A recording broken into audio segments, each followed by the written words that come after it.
मध्य पूर्व में जंग की आग जो तेल और गैस तक पहुंच चुकी है, अब इस आग में कतर भी झुलस रहा है। और इसी वजह से जब इस आग की सेक असहनीय हुई तो कतर एनर्जी के सीईओ साद अल काबी का गुस्सा फूट पड़ा और उन्होंने ट्रंप को खरी खरी सुना दी है। उन्होंने साफ शब्दों में कहा है कि हम बार बार कहते रहे कि गैस ठिकानों को हाथ मत लगाना, लेकिन किसी ने नहीं सुनी। दरअसल ईरान इजराइल टकराव के बीच काबी ने अमेरिका और ट्रंप पर भी तीखा हमला बोला है। उन्होंने कहा कि उन्होंने लगातार अमेरिकी अधिकारियों और कंपनियों को इस बात की चेतावनी दी थी, चेताया था कि अगर ईरान के गैस फील्ड पर हमला हुआ तो उसका जवाब पूरे खाड़ी क्षेत्र को भुगतना पड़ेगा।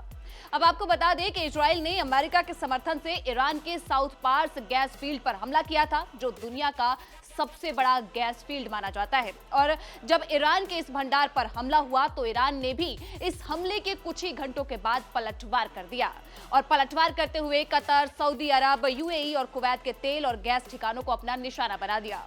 ईरान की ओर से किए गए इस जवाबी हमले में सबसे ज्यादा नुकसान कतर को हुआ। अब आपको यह भी बता दें कि रास लाफान, जो दुनिया का सबसे बड़ा एलएनजी हब है, वहां इस हमले से भारी तबाही हुई, जिसकी वजह से कतर एनर्जी के सीईओ साद अल काबी ने यह कहा है कि इस नुकसान का जो असर है अब 5 साल तक देखने को मिलेगा। रॉयटर्स को दिए गए एक इंटरव्यू में साद अल काबी ने कहा कि उन्हें पहले से ही अंदाजा था कि ऐसा हो सकता है। उन्होंने बताया कि वे अमेरिकी ऊर्जा अधिकारियों और पार्टनर कंपनियों को लगातार चेतावनी दे रहे थे कि तेल और गैस ठिकानों पर हमला पूरे क्षेत्र के लिए खतरनाक साबित होगा, इसीलिए उसको हाथ मत लगाना। काबी ने यह भी कहा कि अमेरिका को इस खतरे की पूरी जानकारी थी कि ईरान पलटवार जरूर करेगा, लेकिन इसके बावजूद भी इस जोखिम को नजरअंदाज कर दिया गया। उन्होंने ये भी कहा कि साउथ पार्स पर हमले की उन्हें कोई पूर्व चेतावनी नहीं दी गई थी। उन्होंने कहा, मुझे किसी भी चीज की जानकारी नहीं थी और मुझे नहीं लगता कि किसी को भी थी।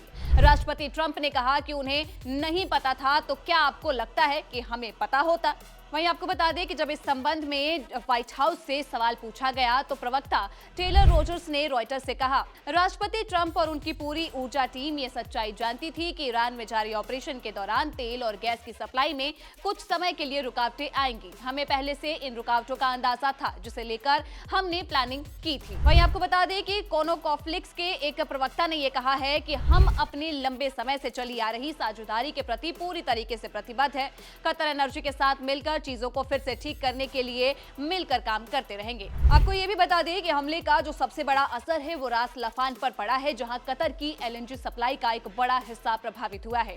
कई अहम यूनिट्स पूरी तरीके से तबाह हो चुकी है, जिससे गैस को प्रोसेस और एक्सपोर्ट करना अब मुश्किल हो गया है। इसका असर सिर्फ कतर तक सीमित नहीं रहेगा, बल्कि यूरोप और एशिया तक गैस सप्लाई प्रभावित हो सकती है। काबी का ये कहना है, इसने पूरे क्षेत्र को 10 से 20 साल पीछे धकेल दिया है। पर्यटन खत्म हो गया है, आपकी एयरलाइंस उड़ान नहीं भर रही हैं, आपका व्यापार गिर गया है, किसी भी बंदरगाह से कुछ भी नहीं चल रहा। हमारे पास ऐसी अर्थव्यवस्थाएं हैं जिनकी आय तेल और गैस से शून्य हो गई है और हम मुख्य रूप से तेल और गैस आधारित अर्थव्यवस्था है, इसीलिए जाहिर है कि सरकारों का खर्च बहुत कम दर पर होगा। तो कुल मिलाकर ये सिर्फ ईरान और इजराइल के बीच का टकराव नहीं रहा है, बल्कि अब ये एक बड़ा वैश्विक ऊर्जा संकट बनता जा रहा है।